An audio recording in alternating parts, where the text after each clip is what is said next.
اهلا وسهلا، مرحبا بكم في قناه مغربيه حره. كي دايرين؟ لاباس عليكم؟ نتمنىكم تكونوا بخير يا ربي. المهم غادي نشارك معكم اليوم واحد القصه اللي الصراحه سمعتها وثارت انتباهي. القصه ديال اليوم هي ديال الخيانه الزوجيه وكيفاش الناس كتقدر تخون. المهم غادي نعاود لكم باختصار، ندخلوا في الموضوع. ما تنسونيش من اللايك ومن البارطاج ورايكم في خانه التعاليق. واحد الشركه مولاها سميتو حسن. هاد حسن يعني من خيرة الناس، معقول الله يعمرها دار، معقول يعني كيشكروه الناس بزاف بزاف، متقي الله في العمال ديالو، كلشي داكشي عنده مزيان. واحد النهار كتخدم عنده واحد البنت سميتها فاطمه الزهراء. فاطمه الزهراء كملت قرايتها، دايره الفولار ديالها، مثبته، داخله سوق راسها، جابت السيفي ديالها، يعني الحمد لله ما فيها حتى شي حاجه تعيب. خدمات عنده، خدمات عامين وهي معاه، وهو كيراقبها وكيراقب التصرفات ديالها. حتى لواحد النهار مو اصرات عليه باش غادي يتزوج، خصو يكمل دينو، ما خصو حتى شي خير. المهم عنده دارو مفرشه مزيان، عنده السياره ديالو، كلشي عنده الحمد لله، ما كيتعيبش. المهم دوا مع فاطمه الزهراء وقال لها راني بغيتك في الحلال الا قبلتي، فكري وجاوبيني. هي ابتسمت. طبيعة الحال هي كتشوف فيه انه رجل مثالي وما فيه الصراحة ما يتعيب. قالت لي نستشر مع دارنا ونجاوبك. المهم استشرت مع الوالدين ديالها، قالوا ليها انت اللي كتعرفيه وانت اللي خدامة معاه، يعني انت شوفي كيفاش كيتصرف، واش معقول ولا كيتفلى مع البنات ولا انت غتعرفي. قالت لهم انا حد ما شافت عيني المده اللي خدمت معاه انه الله يعمرها دار، ما كيتعيبش الصراحه. المهم قالوا ليها بسم الله، نتفقوا على شي وقيته.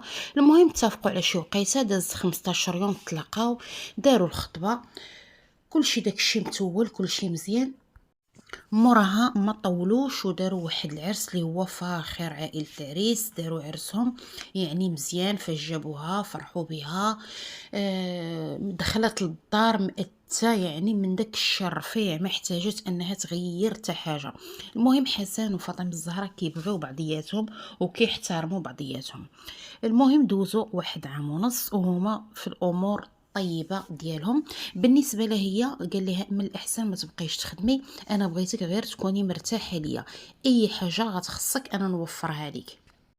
وافقات، قالت لي حتى انا راه كنت كنخدم غير على قبل الفلوس، مادام راه كلشي راه موجود عندي ومتوفر، يعني الحمد لله راني صافي غادي نبرك. داكشي اللي كان. المهم كتاب عليهم انها حملات وصلت للشهر الثاني. السيده بدات بقاتش كتبغي طيب، ما بقاتش كتديها في راسها، يعني جاها واحد الحمل بالاكتئاب. ما بقات باغا تدوي مع حتى واحد، ما بقاتش كتعطي راجلها خاطرو، ما بقاتش كتبغي تخرج معاه. هو كانوا كيعجبوه الطواجن ديالها، ما بقاتش باغا طيب الطاجين، كتقول ليه راه ريحته ما كنشمهاش. المهم هو كيقول راه الحمل راه الحمل. بقات ما حد، هي كرشها كتكبر وهي كتزيد كتكره نفسها وكتكره حتى راجلها، ما بقاتش باغا تشوفو نهائيا والو، ولا يقول لها طيبي ليا. شويه كتبرد وكتقول لي اسمح لي يا حسن، راك عرفتي مع الحمل وهذا. كيقول لها راه الحمل راني متفق معك، ولكن راه بزاف، راه بسلتي عليا، ما بقيتيش كتحمليني كاع، يعني ولات الظروف بيناتهم يعني مكهربه، الجو عندهم خايب. بقات هكاك، هو كيشكي لمو، كيقول ليها الوالده راني بغيت كسكسو، هادي راه ما كطيبش ليا، راه هذا. كتقول لي وليدي جيبها وجي، راه وليدي الوحم راه كيدير الغريب والعجيب، جيبها وجيت نطيب لك اللي بغيتي، كسيكسو الطويجنات اللي بغيتي. المهم هو خاطرو بدات يعني بدا كيطلع ليه الزعف منها، لان كيجي داكشي كتير عليه وفوق الطاقه، يعني حتى هو بدا يعني قلبه بدا كيهرب منها، لان كيشوفها ولات كتكرهو، يعني اي حاجه من جهته ما كتحملهاش، ما طيب ليه، ما تصوب ليه حوايجو، ما والو، يعني ولاو كيعيشوا واحد الحياه اللي شويه قاسيه بزاف.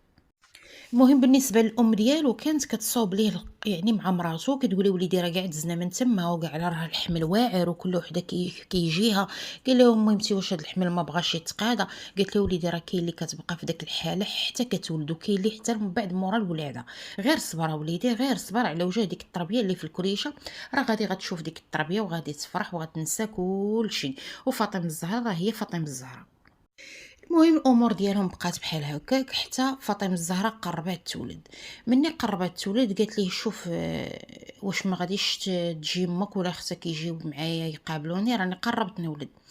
قال لي شوفي امي ما تقدرش تخوي دارها، واختي راها كتقرا، كيفاش غادي ندير ليه؟ ما يمكنش نحرمها من قرايتها ونقول لها اجي قابلي لي مراتي. شوفي انت شي حد ولا شوفي شي يعني خدامه نخلصوها وتجي تقابلك. قالت لي الخدامه اللي ما تدخلش عليا غادي غير تفقسني، انا خاصني شي وحده اللي من العائله ونثيق فيها ونعرفها ما غادي تهز ليا حتى شي حاجه، ما غدير ليا حتى شي حاجه من مورا ظهري. المهم قال لي هو قلبي على شي وحده من العائله ولا شي وحده كتعرفيها وانا معك.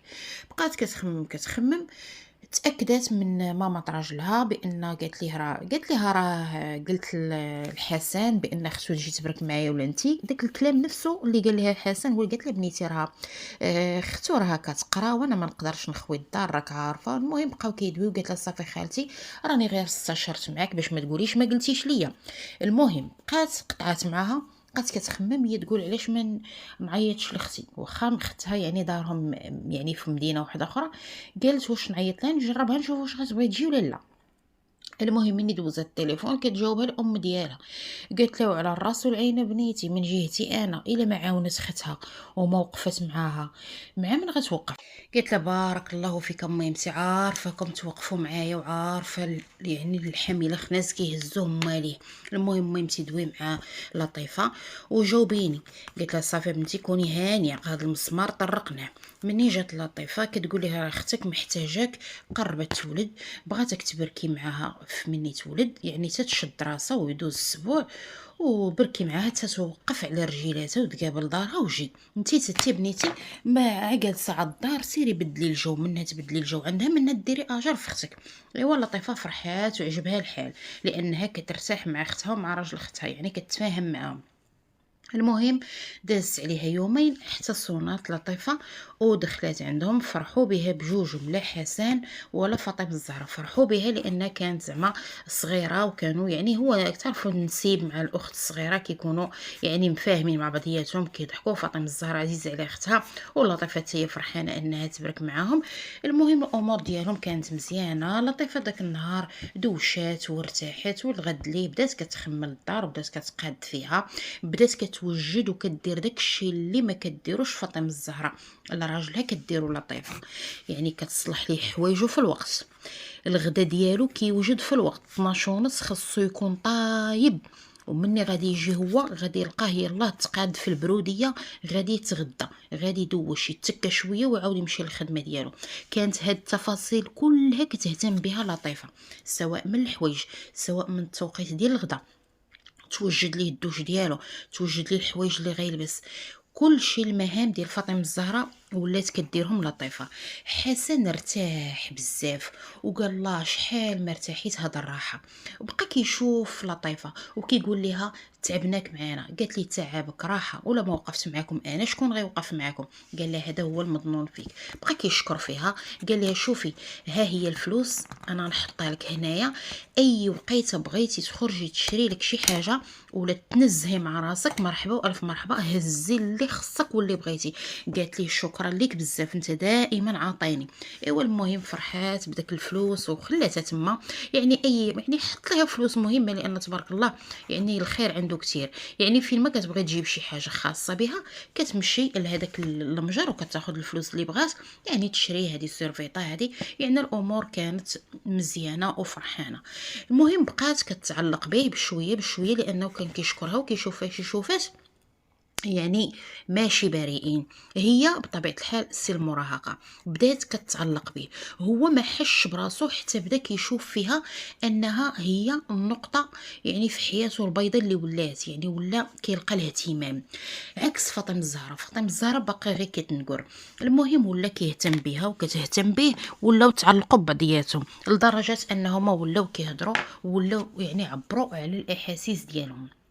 فاطمه الزهراء ما جايب اخبار علاش، لان لطيفه ديما مع حسن كتعرفوا النسيب والنسيبه ديما مجمعين كيضحكوا، بالعكس هالعار يكونوا مفاهمين وضاحكين وداكشي، ولكن ماشي شي حاجه اللي هي فيها الخيانه. بالنسبه للطيفه وحسن لا، دخلوا ديك يعني النيه حيدوها، ولات بيناتهم خيانه ولات بيناتهم علاقه يعني علاقه زعما ما فيها ما يتشاف صراحه. المهم بقاو هكاك هكاك هكاك. فاطمه الزهراء ها هي ولدات مني ولدات بقاو كيشوفوا يعني قادوا ليها الامور ديالها وكيقولوا اش غادي نديروا في هذا الشيء، كي غادي نديروا تنقولوا ليها ما يمكنش، والخواتات بجوجات يعني صعيب الحال والامر يعني فيه يعني داك الشيء حرام الصراحه. بالنسبه لحسن كيسافر مره وكيرجع بحكم العمل ديالو. المهم لطيفه ولات كتقول ليه يا اما غادي تعترف لاختي وشوف طلقها، نتوما ما مفاهمينش، وشوف خاصني انا نعرف راسي من رجليا قبل ما نمشي، ما نبقاش انا معلقه هكا. كيقول لها هو غصبر عليا بنت الناس، راه ماشي سهله اختك. واش غادي نقول لها؟ نقول لها وليت كنبغي اختك الصغيره، راه ما يمكنش، بلاتي صبري عليا شويه. المهم قالت لي شوف غادي نصبر عليك في حاله وحده، غادي نسافروا وغادي باش نقادوا الامور ديالنا وندويو في الموعد اللي غادي تطلقها فيه باش نتزوجوا انا وياك. المهم حسن بقى كيشوف كيقول له فاطمه الزهراء اختك راه يلاه ولدات، يلاه داز السابع، باقي خاصها اللي يعاونها، باقي. قالت ليه وانت مازال كتفكر فيها؟ اذا ما كتبغينيش. قال لها كنبغيك ولكن كنفكر في الظروف المناسبه اللي غادي نخبروها بهذا الشيء. قالت لي شوف ما غنخبروها بوالو، غادي نسافروا انا وياك ونناقشوا الامور ديالنا بعيد على هذا الجو كامل. المهم حسن كيقول لمراته خليتك على خير، انا راني مسافر راك عارفه الخدمه. قالت لي غير سير كون هاني، راه لطيفه كاينه معايا. هو عارف لطيفه بانها غادي تسافر معاه وغادي يتلاقاو، دار راسو ما في خبارو حتى شي حاجه. المهم حسن مني سافر عرف راسو لطيفه غادا تادي المهمه موراه. لطيفه في العشيه هزات حوايجها وقالت لها بسلامه عليك راني غادي نمشي. قالت لها كيفاش غادي تمشي؟ قالت لها راني غادي نمشي اختي، عييت ما نشوفش مستقبلي، انت ولدتي انت بديتي كتوقفي على رجليك، وليدك راكي هازاه صافي، الله يجعل بركه شحال وانا باركه معاك. قالت لها ياك اختي غادي تمشي وتخليني، راني باقا محتاجاك زعما وباقا نفيسه وما عرفتش شكون يدخل عندي. قالت لها شوفي كاع المهمين اللي غيدخلوا عندك راهم ما جاو، والسبوع راكي درتي، خليني اختي انا نمشي نشوف حياتي ومستقبلي.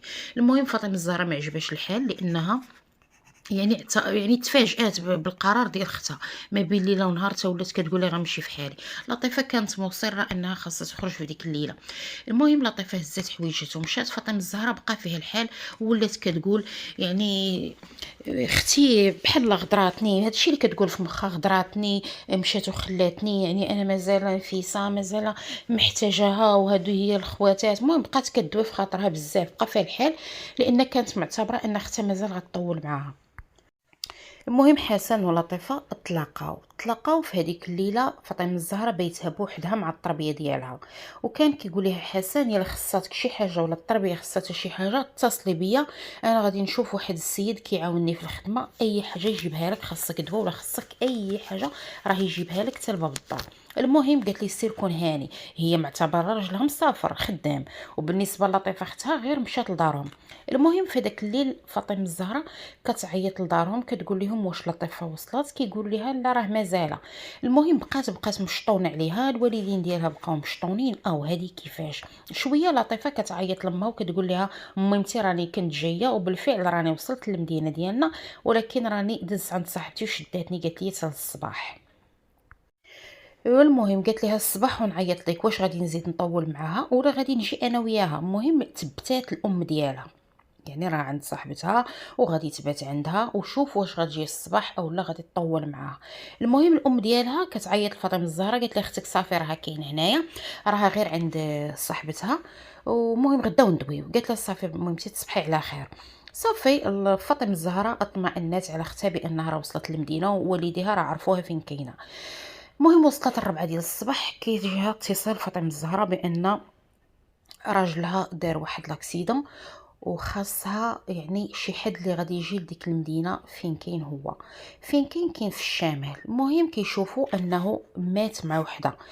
كيفاش مات مع وحده؟ كتقول انا ما قالش لي راني مسافر مع شي سكرتيره ولا شي حاجه، وهو ما كيسافرش مع السكرتيره، شكون هذه اللي غادي تكون معاه وكيفاش غادي يموت؟ المهم كتبكي وشكون غيشد ليا ولدي. المهم ما بان ليها غير واحد الجاره قالت ليها شوفي راه شنو وقع ليا وشنو وقع ليا، الله يرحم لك الوالدين لما شدي هاد التربيه قابليها ليا وهاد التوقيت ديال الحليب. المهم قادت امورها ومشات. شكون هي هاد السيده اللي دارت اكسيدون مع راجلها وماتت؟ حسن بقى حي.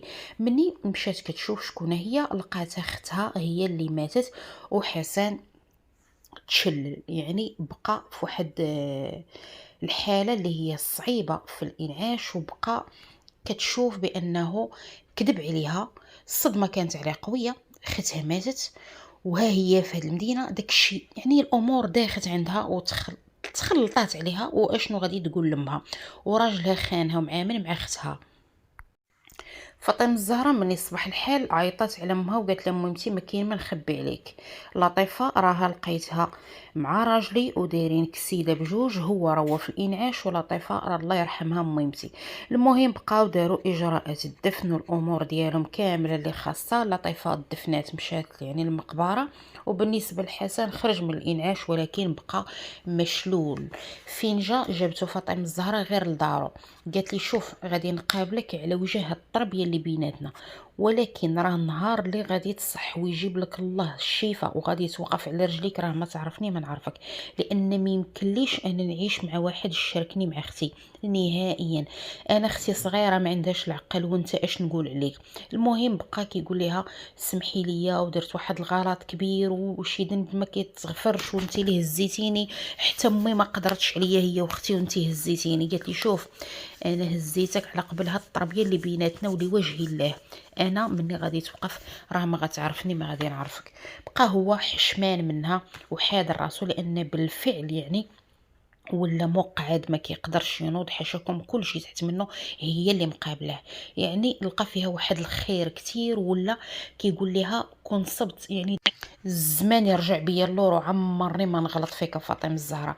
قالت لي غلطتي فيا واللي كان قالت لي كون غلطتي مع وحده برانيه، غلطتي مع اختي وصغيره، اختي باقه صغيره وانت اللي طمعتيها وانت اللي زينتي ليها الوقت. قالت لي ضيعتي ليها شبابها وحرمتيها من الحياة. المهم قالت ليه هذا هو الكلام الاخر عندي. قالت لي غير بلا ما تبقى تدوي بزاف، الطبيب قال لك ما تدويش، انا مقابلك حتى يحن عليك الله وتوقف، وديك الساعه غادي نمشي في حالاتي. المهم كانت النهايه هنايا.